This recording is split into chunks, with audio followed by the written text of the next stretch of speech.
നമസ്കാരം. ഞാൻ Indian marshal കളരിമർമ്മ ഗുരുകുലത്തിലെ Karnataka മാഷാണ്. ഇതുവരെ തന്നിരുന്ന മർമ്മപ്രയോഗങ്ങളിലെല്ലാം വ്യത്യസ്തമായ മർമ്മപ്രയോഗങ്ങളാണ് തന്നിരുന്നത്. ഇന്ന് തരാൻ പോകുന്നത് കണ്ണുന്തി മർമ്മം. അത് ഞാൻ പക്ഷേ നാസി മർമ്മം രണ്ട് പൊളിക്കുന്നത് ഒരു 10-30 മാസം മുമ്പായിട്ട് ഞാൻ തന്നിട്ടുണ്ട്. അത് മൂക്കിൻ്റെ ദ്വാരങ്ങളിൽ രണ്ടിലും വിരൽ കടത്തി നാസി മർമ്മം പൊളിച്ചെഴുതുന്നതാണ്.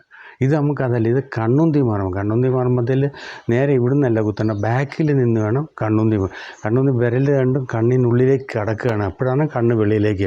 ഇതിപ്പോൾ നമ്മൾ കൂട്ടുകാരെല്ലാം എൻ്റെ ശിഷ്യന്മാരെല്ലാം എൻ്റെ മക്കൾ തന്നെയാണല്ലോ. അതുപോലെ ഞാൻ അവരുടെ കണ്ണ് കേടാക്കില്ല. പക്ഷേ വിരൽ എവിടെയാണ് ടച്ച് ചെയ്യുന്നതെന്ന് നിങ്ങൾക്ക് കാണാം. ഞാനിവിടെ 2 വിരലാണെങ്കിൽ നിങ്ങൾക്ക് 3 വിരൽ ഉപയോഗിക്കുമ്പോൾ ഒരു കാരണവശാലും പ്രസ് ചെയ്യാൻ പാടില്ല. കണ്ണ് വെളിയിൽ ചാടിയാൽ ബുദ്ധിമുട്ടാവും. കണ്ണ് വെളിയിൽ ചാടാൻ നോക്കി ഇത് ഇവിടെയാണ് കണ്ണുന്തി മർമ്മസ്ഥാനം. ഇതിലാണ് കുത്തുന്നത്. അപ്പോഴാണ് കണ്ണ് വെളിയിലേക്ക് വരുന്നത്. എന്താണ് ഈ മർമ്മസ്ഥാനത്തെക്കുറിച്ച്, കണ്ണുന്തി മർമ്മസ്ഥാനത്ത് എന്താണെന്ന് അറിയണ്ടേ? അതേക്കുറിച്ച് നമ്മുടെ പുസ്തകത്തിൽ നിന്ന് വിവരങ്ങൾ കിട്ടുന്നുണ്ട്. നോക്കിയോളൂ. കേട്ടോ മോനെ, വായിച്ച്. കണ്ണുന്തി മർമ്മം. കണ്ണുകൾക്ക് മുകൾ ഭാഗത്ത് പുരിക മർമ്മത്തിന് നേരെ താഴെയാണ് ഈ മർമ്മസ്ഥാനം. ഇതാണ് മർമ്മം. കണ്ടോ, പുരിക ഇതാണ്. ഇതിൻ്റെ ഇടയ്ക്ക് ഞാൻ തൊട്ട് കാണിച്ച് ഇവിടെയാണ് നമ്മുടെ വിരൽ കയറ്റാൻ പോകുന്നത്. അപ്പോഴാണ് കണ്ണ് വെളിയിലേക്ക് വരുന്നത്. അതിൽ ക്ഷതമ്പത്ത് എന്താ സംഭവിക്കുക? ഈ മർമ്മത്തിന് ക്ഷതമേറ്റാൽ കണ്ണ് വെളിയിൽ ചാടുന്നു, തല ചുറ്റും അത്യുഷ്ണമുണ്ടാകും. ഈ 3 കാര്യങ്ങൾ നടന്നിരിക്കും. പക്ഷെ മരണപ്പെടില്ല. പക്ഷേ കണ്ണ് 2 നഷ്ടപ്പെട്ടാൽ മരണത്തിന് തുല്യമായി. അത് പ്രത്യേകം ശ്രദ്ധിക്കുക. വിരൽ കയറ്റുന്ന ശ്രദ്ധ വേണം. സ്പീഡ് കൂടി ചെയ്യരുത്, ശ്രദ്ധയോടുകൂടി ചെയ്യുക. ഇത് വെട്ടുന്നയാളാണ് കുത്തുന്നത്. കണ്ടോ, കടാരയ്ക്ക് ഇത് കഴുത്ത് ചുരി മർമ്മത്തിലാണ് കുത്തുന്നത്. ഇവിടെയാണ് കുത്തു വരുന്നത്. കണ്ടോ, ഇവിടെയാണ് കുത്തു വരുന്നത്. ഇതാണ് കഴുത്ത്.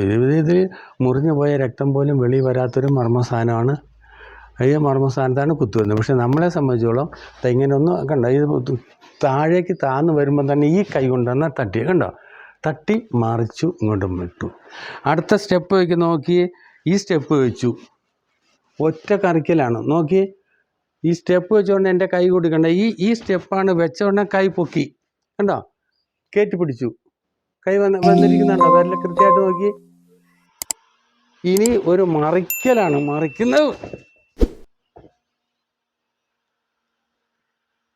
ഇത് തറയിൽ കല്ലുള്ള സ്ഥലത്തൊക്കെ ആണെങ്കിൽ ആളുടെ മരണമാണ്. തലയുടെ പിൻഭാഗം പൊട്ടിപ്പോവും. വളരെ ശ്രദ്ധിക്കണം. ഇത് വളരെ എൻ്റെ കുട്ടിക്ക് കേടുവരാതിരിക്കാനാണ് ഈ സ്പോഞ്ച് വരെ 3 മടക്കായിട്ടിരിക്കുന്നത്. നിങ്ങൾ പ്രത്യേകം ശ്രദ്ധിക്കുക. മറിച്ചിടുമ്പോൾ പിൻഭാഗം തറയിലടിക്കും. തലയുടെ പിൻഭാഗത്തും കേടാകാതെയും തല പൊട്ടാതെയും സൂക്ഷിച്ച് നിങ്ങൾ പരിശീലിക്കുന്നതിൽ കുഴപ്പമില്ല. ശ്രദ്ധിച്ച് പരിശീലിക്കുക. ഇത്രയും കണ്ടാൽ നിങ്ങൾക്ക്